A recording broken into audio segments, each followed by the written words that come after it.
Okay, so when we're single, we only have to answer for ourselves. We don't have to discuss our financial situation with anyone else. It's only your own problem if you're living paycheck to paycheck. Then you get married and suddenly you have to figure out how to manage money with another person involved. A study by SunTrust Bank says that finances and the resulting arguments are the leading cause of stress in a relationship. And this is usually why. Most typical marriages have both a spender and a saver. And you can see right there how that's going to cause problems. Sometimes the spender is so sick of being chastised for their spending decisions and they begin to spend in secret. So then the dishonesty begins to grow. In Mary Hunt's book, How to Debt-Proof Your Marriage, she says that she once got a letter from a woman who said that she had run up nearly $75,000 of unsecured debt that her husband had no idea about and that she felt like she could never tell him. If you're in a situation like this, the best thing that you can do for your marriage is just to confess it all and ask for forgiveness, and then you're going to have to work through it together. There's not going to be a shortcut out of it, really. Another problem is that couples sometimes go into marriage with unrealistic expectations, like handling money separately. They expect to have separate financial lives, separate checking accounts, they each pay half the rent. It's a very strange way for a married couple to live. Mary Hunt also says this in her book, so don't take my word for it.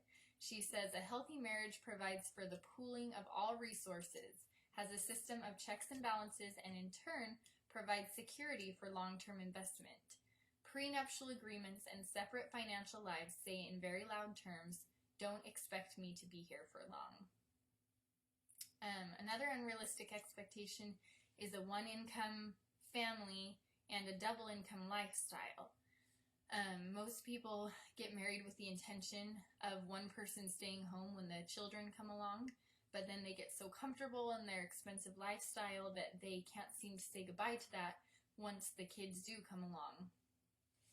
Also, some couples expect to live the way their parents were living just before they left home, which probably may have come after many years of struggling and sacrifice for them. So that's not exactly a realistic expectation either.